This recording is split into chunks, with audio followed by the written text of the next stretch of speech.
Chapter 6. More Graffiti on the Wall. Hermione and Ron sat in the common room one afternoon while Harry ran around the school. Hogwarts doesn't even have normal classes like math, Hermione said. Math is my favorite subject, Ron laughed, sniffing a small bag of drugs. I said math, Hermione clarified, accenting the A in math. Oh, never mind. Hermione went back to her book and Ron played with the empty plastic bag. The doors opened and Harry came running in. There's more writing on the wall, Harry panted. Hermione and Ron quickly got up and followed Harry to the writing. The second message was in the same hallway as the first. Her skeleton will lie in the chamber forever, Hermione read. Why would there be a skeleton at Hogwarts? Ron asked, putting the rest of his drugs in his pockets. From a dead body, Harry started. Dudley died. Maybe they're talking about him. But the writing says her skeleton, Ron pointed out.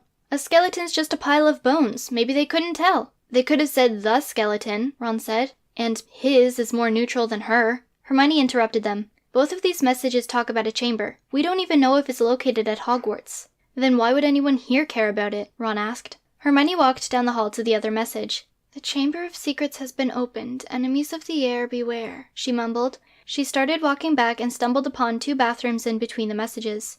Moaning Joanne's bathroom. Could she know about the writing? Ron asked. Could she literally know anything?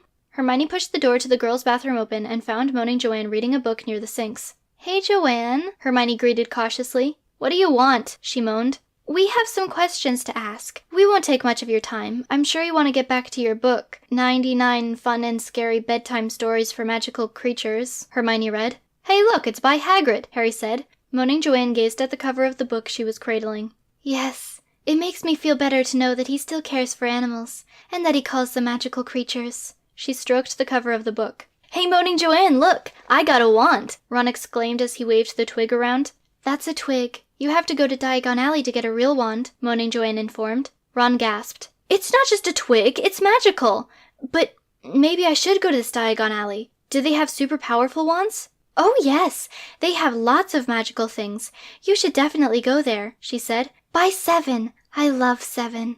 I once wrote a story. 777,777 words, about a 7 who moves to the city and finds love, fame, and happiness. First, he starts off as an assistant for a gorgeous and gifted blonde writer. With her unending support, he was able to read one of her incredible books and finally open his eyes to see how kind this beautiful writer is.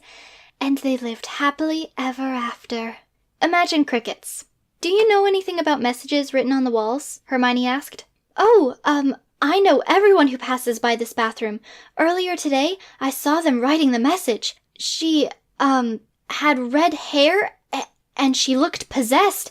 I think her name is Ginny. The 3 of them stared at Moaning Joanne suspiciously. Ginny left Hogwarts weeks ago, Ron explained. You got rid of Ginny? Moaning Joanne screamed. Great, now Harry's gonna die alone. Wait, what? Harry asked. We didn't get rid of her. She doesn't believe in magic anymore, so she went home, Hermione explained. Moaning Joanne groaned as she looked down at the floor. Then her eyes widened. Snake! She screamed. Slithering towards them was a giant green snake with yellow eyes. Don't look into his eyes, Ron shouted as he took out his wand and pointed it at the snake. I'm very aware, Moaning Joanne hissed as she backed into a corner. Have no fear, citizens. I can speak Sneck, Harry reminded. So can I, Ron exclaimed, waving his wand at the snake. Harry and Ron started hissing at the snake, and Moaning Joanne started sobbing. The only thing that could make this worse is if there was a troll in here with us. Why would there be a troll in a bathroom? Hermione asked. Moaning Joanne sobbed harder. The snake came closer to Ron and Harry. They kept hissing, but the snake didn't stop.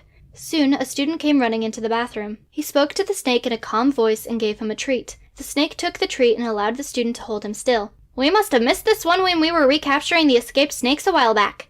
I'll have to wait for some of my biology friends to help me take him back downstairs. Biology? Moaning Joanne asked. Yeah, I'm from Slytherin, the house of the biology students. We study snakes. Moaning Joanne started sobbing again, and Hermione patted her on the back to console her. Have you seen those creepy messages on the wall? The biology student asked. I saw the second on my way here. We were just asking Moaning Joanne about them, Harry said. I confess, Moaning Joanne sobbed. I wrote the messages. They all looked at her. What? Why? Hermione asked. And what do they mean? Ron asked. Tell us the tales of your graffiti crimes, criminal, Harry demanded. For weeks, I waited for someone to write the first message. They never did. So I did. I had to move the plot along. What plot? Hermione asked impatiently. You're going to jail, filthy scoundrel, Harry shouted. I'm already in jail, Moaning Joanne sobbed. I live in a bathroom. Everyone but you 3 avoids me, and this world is not the one I dreamt of. I found a tunnel. The four of them moved their gazes to the biology student who was on the floor and looking around one of the sinks. "Moaning Joanne," Ron started, "why is there a secret tunnel in your bathroom?" "I could tell you, or you could see for yourselves." "Go in the tunnel," she nudged. "We are not going in there," Hermione stated. "You might seal the entrance as an attempt to kill us," Ron said. The biology student kept looking around the tunnel. "It's really dark in there." The biology student kept looking around the tunnel. "It's really dark and there's an infinite number of things and places it could lead to." The student looked in the tunnel. He couldn't see anything, so he got closer until he fell in. He screamed and everyone rushed over to the tunnel. "Ah! Are you okay?" Hermione asked into the darkness. "I think so. It's really dark. There's a little light from the bathroom, but I still can't see anything." He shuffled around the tunnel. "How's the snake doing?" Hermione gasped. "The snake? No one's restraining him." "Oh, don't worry," Ron said. "I drugged him a while ago." They looked at the sleeping snake. He's fine," Harry called down to the student. "We only have a couple basilisks. I'd hate for anything to happen to that one. Though I can't believe we missed this one. I was sure we had all of our rare snakes accounted for. There should only be a few rattlesnakes slithering around." "You haven't found all of them?" Hermione asked. "We have a lot of snakes. It's hard to find all of them." He started talking about the process of finding all of the snakes as he walked deeper into the tunnel. His voice faded until they could barely hear him anymore. Not that he noticed. Biology student?" Hermione called. "Are you coming back?" He didn't reply, and they tried to figure out what they should do next. "Where does this tunnel go?" "To the place you need to be in. And probably a lot of danger for that young biology student," Moaning Joanne said. "Trouble?" Harry shouted before jumping into the tunnel. Reluctantly, Ron joined him. Hermione moaned but followed. The drop was many feet, and they landed in the darkness and heard a frightening snap. "Please tell me that wasn't any of our bones," Hermione said. "Not mine," Harry informed. "Oh no!" Ron shouted. "What?" Hermione asked. "My wand broke," Ron answered gloomily. "I guess I'll have to go to the forest and find a new one." Harry and Hermione both breathed sighs of relief. They stood up and discovered a narrow corridor that was lower than even a doorway. They walked forward with their hands out so they wouldn't run into any walls. The complete darkness and the small tunnel started to get to them. In every direction it was pitch black. "I wish I could see," Ron said. "Me too. I don't think we'll ever get out of this stupid tunnel," Hermione complained. "We'll be fine," Harry assured as he led the group. "We'll just find the biology student and leave." "You mean we'll climb out of the hole in the ceiling way back there?" Ron asked. He had pointed but realized no one could see him. "There could be an exit at the end of this tunnel," Harry reminded. "Along with all the monsters that want to eat us," Hermione grumbled. "And who knows how long this tunnel is? We could starve." "If it was that long, then the other student would have turned back already," Harry reasoned. "And how much land do you think Hogwarts has?"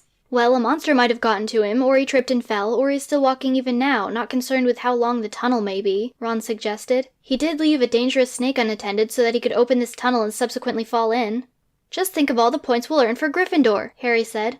"If we survive," Hermione muttered. They kept walking and soon saw a light. "Light!" Ron exclaimed. "Mud, are we dying?" Harry asked. "No! The end of the tunnel is near!" Hermione started running. Ron and Harry hastily followed, and they were brought to a room. They walked in and saw a small room with a light bulb hanging from the ceiling. The walls of the empty room were made of yellow stone, and they had lots of spiderwebs in each corner. Spiders hung from the ceiling and walked across the floor. The floor was gray concrete with a thick layer of dust. There was a piece of paper on the ground that had its own layer of dust. Hermione picked up the paper and shook some of the dust off. She held it under the light. The paper had a picture of a green snake. An arrow pointed to the snake from the words, "Serpent of Slytherin." Hermione showed the paper to Harry and Ron. "They forgot the apostrophe in Slytherin," Harry pointed out, "and they spelled it wrong." "Looks like some water dripped onto it at some point," Ron said, noticing the spots on the paper. Hermione turned the picture over and found some more words.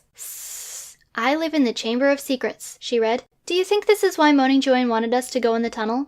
"I personally think she wants us dead," Ron answered. "Well, someone left this paper, and it's nonsensical just like everything she says," Hermione said. "I think she left it. Those long days sitting in the bathroom? Maybe she's gone mad and is dreaming of a magical world. But she's sad because she's somewhat attached to reality and knows this magical world doesn't exist. Then she tries to make it real by leaving things like this." Hermione remained quiet for a moment. "Should we hold on to this or leave it?" "We should keep it," Harry said. "Then we'll have something to show Moaning Joanne's future therapist." They looked around and saw a door. They left the room and found their way out of the basement. They climbed the stairs and remembered the biology student. "We never found that citizen who was in trouble," Harry announced. "I'm sure he's fine. We didn't find him, so he must have left just like we did," Hermione said. "But then we just crawled through that dusty, spidery tunnel for nothing!" Ron shouted. "They won't give us any points for following an idiot into a tunnel." "He's right," Harry said. "We have to find that idiot. Which means we need to go to Slytherin." "Not again," Hermione groaned. First, they needed to close the dangerous tunnel. They began to search for a room with a teacher in it. As they searched, Ron took out his wand to view the damage. It was broken in half and was held together by only a weak strand of wood. Finally, they found someone. In their wand safety classroom, they found Lockhart sitting in a corner building some kind of fort with desks and chairs. He didn't notice them as they entered. Ron got some tape from the professor's desk and tried to fix his wand. "Professor Lockhart?" Hermione called as they stood in front of him. "Ah!" he screamed as he jolted backwards and backed away. He looked up at them and noticed it was just some students. "Oh, bonjour," he greeted nervously in his terrible French accent. He watched Ron wrapping tape around his broken wand. "Lovely baguette!" Ron rolled his eyes and continued to fix his wand. Harry posed as a superhero. "Dear citizen with authority at Hogwarts, there's a dark tunnel with a dangerous access point in Moaning Joanne's bathroom. A student fell in there earlier. Would you find someone to close it off?" Lockhart didn't take any time to make his decision. "No." "Why not?" Ron asked as he was getting tangled in the tape. Well, I can't. Je suis on moi way to defeat a dangerous, villain. Yeah. Then I must bring several fish to la hospital." Harry sighed at Lockhart's stupidity. As Harry and Hermione helped Ron get the tape off of him, Lockhart walked towards the desk and swiped Ron's wand. The three of them walked to the door, and Ron remembered his wand. He stopped and backed up. He turned around and looked at Lockhart, who was standing nervously with his hands behind his back. Ron walked behind him and took his wand back. "Thief," Ron muttered before leaving the room. They didn't get far before they saw three burly, middle-aged men walking in the opposite direction. They passed by and made their way to Lockhart's room. Curious, they turned around and followed them. Stealthily, they peered into the doorway as the three men stalked around the room. Lockhart was hidden in his fort of desks. "You can't hide," the tallest one growled before taking a desk out of the fort. They saw Lockhart and his two friends began to help disassemble the fort. "Come out of there," the fattest one demanded. The tallest one pulled him out of his hiding place by the collar and held him a foot off the ground. "Oh, hello, gentlemen. Don't think I was hiding. I'm not scared of you at all. What could you possibly do in your health?" "We don't like you," the bald one stated. "Well, I think you make that quite clear, seeing as I'm not on the ground at the moment." "Would you like to remind me of what you said about my steps?" the fattest one asked. "And what about my, how did you put it, ugly misshapen head?" the bald one asked. "Wow, you don't forget, do you?" Lockhart said. "You're like elephants, in more ways than one," he added. Lockhart gasped, and then quickly glanced around the room. "I don't see a fat person scooter anywhere. How on earth did you get here? Do you need help? Put me down so I can get a forklift." He looked over his shoulder at the person holding him. "It'll have to be a very powerful one. I mean, look at you," he said casually. "Do they even make forklifts powerful enough to lift your stature? Though I have personally put a man on the moon, so anything's possible.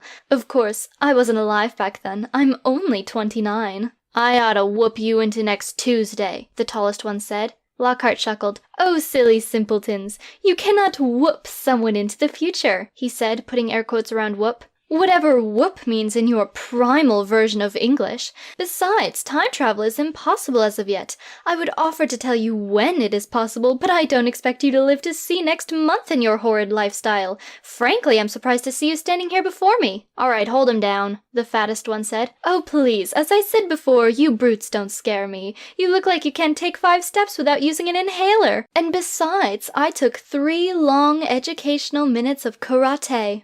McGonagall raced in without noticing the students. "My sixth sense! Violence! Bloodshed! Gore! I'll hold him down while you smack him, boys."